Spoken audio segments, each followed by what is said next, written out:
What's up, soldiers? Chris here, CaribbeanPod.com. Vibes it up in the kitchen as usual. You listen, we did that pepper pork and that thing was the best recipe, but I've got some leftover in the fridge. I also got some leftover rice. Yeah, kind of strange. Chris have leftover rice, boy. Something wrong. A diet, you know what? Anyhow, we're doing a quick fried rice, pepper pork fried rice. You're gonna love this one, man. Stay tuned. Got my frying pan here, about 1.5 tablespoons of vegetable oil on a medium flame. If you've got a wok, if you've got a non-stick pan, whatever it is you want to use, feel free to use it. There's no rhythm or rhyme or science behind making a good fried rice, except you want something somewhat wide.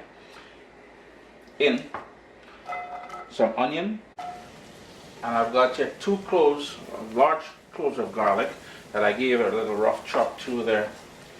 And the whole idea here now, to move that around. The oil could have been a bit more hot. To be honest with you, I really preferred if it was a little bit more hot, but a small thing. If you're watching this pan and you see the discoloration and stuff like that there, that is me seasoning this pan. So in time to come, you will see the entire thing change colors as we do more videos. Anyhow, keep that going there. We're just going to give that about a minute or so just to soften up. I don't want to burn the garlic. My garlic is starting to show little brown edges there, so I know that is where I want it to be. Now here's where we're going to add all of that thinly sliced pepper pork.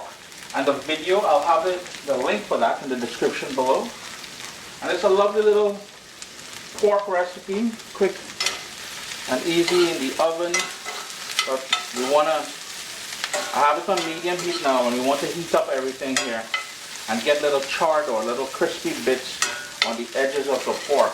And everything I have here was found in the fridge. I'm trying to keep the recipe simple, just so you can use up stuff you have in the fridge. The rice, leftover rice I had in the fridge, and that's about 2.5–3 cups of cooked rice. Whatever rice you have on hand, you can certainly use it. I'm going to give that about 2 minutes just for that to heat all the way through. Now the only reason why you're not seeing me shift around this pan and I'm using a spoon to do this is because this pan here, yo, it's real heavy. This is about 8 pounds. I'm kidding you. Like, it takes me 2 hands to lift this. Hey, real thing. A tiny bit of sesame oil. I am not the biggest fan of sesame oil. However, I am a fan of oyster sauce. You're gonna hit some oyster sauce in there. Now remember, that pepper pork has a ton of its own flavors. And speaking about flavors, here are the peppers which was in that pepper pork. I had saved it. That's going to give it even more of that enhanced kick. Give that another quick little stir. Let that oyster sauce caramelize on the bottom there. You can see the lovely rich color we get in the kitchen, smelling ivory. And you got to take my word for it, or join in on one of my cooking classes. Yeah, we're going virtual soon with cooking classes, and we have smell-o-vision in that cooking class. New and improved for Chris. Go study that. Now it's time to start adding that rice, and this rice was in the fridge. It's important that you have day-old rice and in the fridge. That cold rice will give you that nice grainy texture. Now some of you, all of your bowls, Chris, where's the egg? Here now. We've said it before and we'll say it again. We're not making breakfast. Leave them eggs. Save eggs for when you're making cake and you're making your little scrambled eggs and things. Eggs don't belong in fried rice. I don't care what they say. That is nastiness, man. Anyhow, we've got some mushroom soy sauce, my new favorite ingredient. Full list of ingredients will be listed down below. All we gotta do now is toss that, heat it through. You know, fried rice is one of the things that's done very quickly. It's a matter of clearing out the fridge of all the leftovers. So if you have some frozen peas, you have any sort of vegetable that you want to put in there, some cabbage, some bean sprouts, anything like that will work. You know, you are the boss of your fried rice. Don't let nobody tell you what should and can't, and you know, don't listen to people. And speaking about those cooking classes, coming up in the end of February, maybe early. What comes after February? Boy, March. In March, I will be doing online classes, virtual classes. So if you want to take a peek on that, hit me an email. Chris@CaribbeanPod.com. Space will be limited, of course.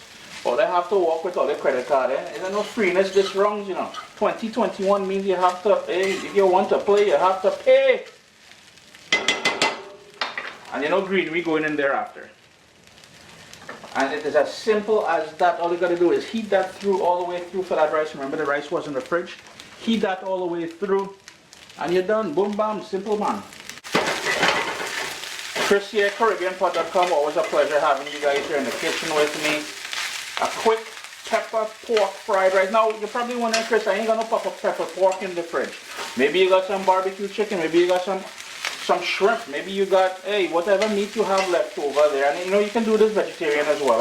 But for that recipe, you got to check out CaribbeanPot.com. That was an old time something I dropped on all you a few moons ago. Now, it wasn't full moon, so it's proper. But I know them crazy people just come out full moon time, Chris here, CaribbeanPot.com. Always a pleasure, as I said, having you guys here in the kitchen with me. Pepper pork fried rice. You're gonna love it, man. Give it a try, Irie. What's up, soldiers? Don't forget to click subscribe. If you've already clicked subscribe, hit that bell notification thing. I want to all you missing out on the new videos, man. Come on, click.